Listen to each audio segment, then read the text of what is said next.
बिस्मिल्लाहिर्रहमानिर्रहीम अस्सलाम वालेकुम, welcome back my new vlog. कैसे हैं आप? होप आप सब अपने घरों में खुश आबाद होंगे जी। ये जो मैं आपको सूट दिखा रही हूँ मैंने ऑनलाइन मंगवाया था। 2 पीस सूट था, पेपर कॉटन का और बहुत ही ज़बरदस्त किस्म का इसका था। कलर बहुत अच्छा था, लाइट पर्पल कलर का, उसके साथ वाइट कलर का ट्राउज़र मैंने खुद मैच किया था और बहुत अच्छा लगता। और मज़े की बात ये, एक सूट कलर इस्त्री हुआ तो मेरा पड़ा था, दूसरे मैंने कोई सूट मेरे इस्त्री हुए नहीं पड़े। तो वैसे स्कूल जाती थी तो रेगुलर इस्त्री कर लेती, लेकिन अब छुट्टियाँ हुई हैं तो वो एक आ जाती है ना सुस्ती सी, अच्छा कौन सा कहीं जाना है। तो बस अचानक अम्मी ने कहा कि जाना पड़ेगा। तो वहाँ पे एक गाँव, हमारे गांव के पास ही है जगह जहाँ पे थोड़ा सा गांव से हट के ना साइड एरिए पे है थोड़ा सा, तो वहाँ पे चल के जाना है। तो अम्मी कह रही थी कि बाइक को कह रही थी कि चल ले जाओ ना हम दोनों को। तो मैंने अम्मी को मना कर दिया। मैंने कहा अम्मी बाइक पे क्या जाना है यार, हम चल के चल जाएंगे, मौसम इतना अच्छा हो रहा है, तुम्हें भी बारिश भी हो जाए। तो अम्मी कह रही हैं कि तुम लड़की बाज ना आना, तुम तो चल सकती हो लेकिन मेरे घुटनों में ज़रूर प्रॉब्लम है। तो अम्मी को थोड़ा घुटनों में दिक्कत है, चलने में होती है, तो इस वजह से अम्मी थोड़ा सा मुझे सुना भी रही थी और काफ़ी खरी खरी और मज़े की सुना रही थी। तो यहाँ मैं बता नहीं सकती क्या क्या मुझे फूल मिल रहे हैं सुनने में, लेकिन फिर भी चलती जा रही हूँ, मैं सुनती जा रही हूँ। मैंने कहा थोड़ी वॉक शॉक हो जाएगी, चलना भी सेहत के लिए काफ़ी अच्छा होता है। लेकिन ये कि अम्मी का थोड़ा सा है कि उन्हें घुटनों में प्रॉब्लम होती है, इस वजह से वो चल नहीं पाती। तो वो कह रही तुम तो चल लोगी लेकिन मेरा मसला है। तो मैंने कहा खैर है अम्मी। तो बस बहरहाल हम चलते चलाते अपनी जगह पे पहुँचने लगे हैं। तो वहाँ पे जैसे ही हम पहुँचेंगे तो मैं बताऊँगी आपको कि हम कहाँ जा रहे हैं। वैसे हमने जाना था, एक और घर जाना था, वहाँ पे कुछ हमने 1-2 चीज़ें लेनी थी और कपड़ों की शॉप है वहाँ पे जाना था, लेकिन वहाँ पे हम नहीं जा पाए क्योंकि उनकी शॉप थी बंद। और उनके साथ एक और घर था, वहाँ पे हमने जाना था। तो अब वहाँ पे हम जा रहे हैं, वहाँ पे हुई थी फौत की, तो वहाँ हम जा नहीं सकी मैं स्पेशली। तो मैंने कहा दुआ कर आते हैं, तो वहाँ हम जाए बैठे। तो वहाँ पे और भी काफ़ी औरतें आई हुई थी, सब बैठ के पढ़ी थी तस्बीह वगैरह। तो मैंने पूछा कौन सा तस्बीह पढ़ी जा रही है, तो वो कह रही थी दूसरा कलमा। तो मैंने भी बैठ के 1-2 तस्बीहें पढ़ी। तो साथ ही मौसम स्टार्ट हो गया बारिश का और बहुत ज़बरदस्त मौसम था। फिर मैं बाहर आ गई बारिश को एंजॉय करने के लिए। मैंने कहा बारिश को थोड़ा सा एंजॉय किया जाए। तो यहाँ पे भी अम्मी मुझे आंखें निकाल रही थी, तो फिर भी मैंने इग्नोर कर ली। इग्नोर करके मैंने अपनी मानी।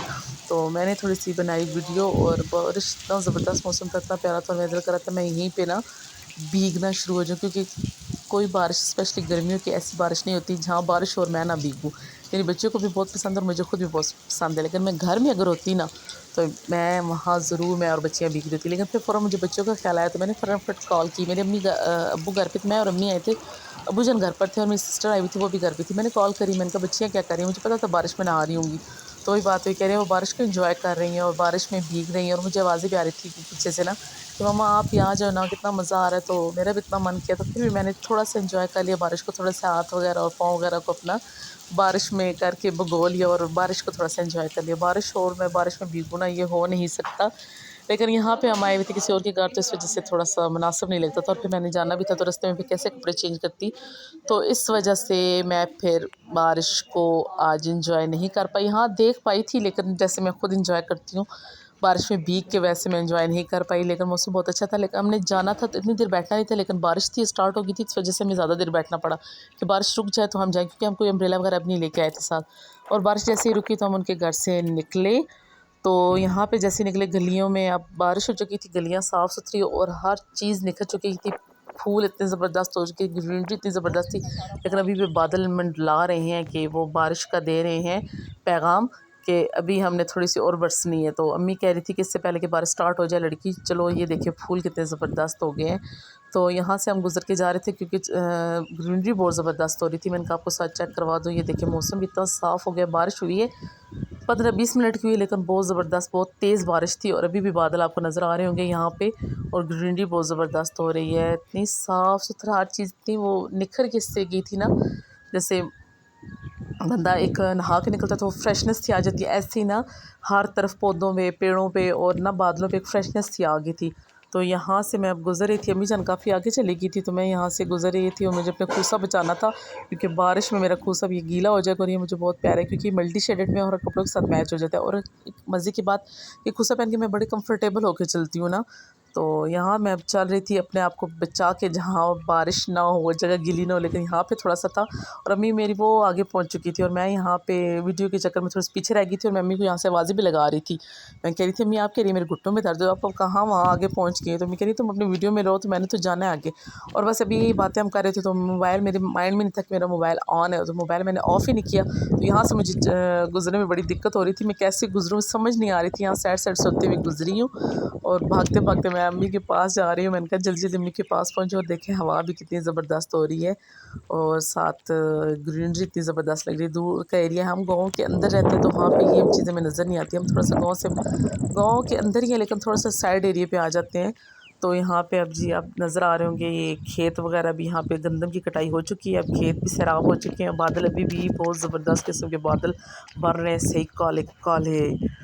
तो मुझे काले काले बादल देख के वो अपनी कहानी याद आ गई। हम कहानी पढ़ते थे ना, काले काले बादल आएंगे, बादल में मीना बरसाएंगे, बादल में हम नहाएंगे, पता नहीं मीने में हम नहाएंगे क्या।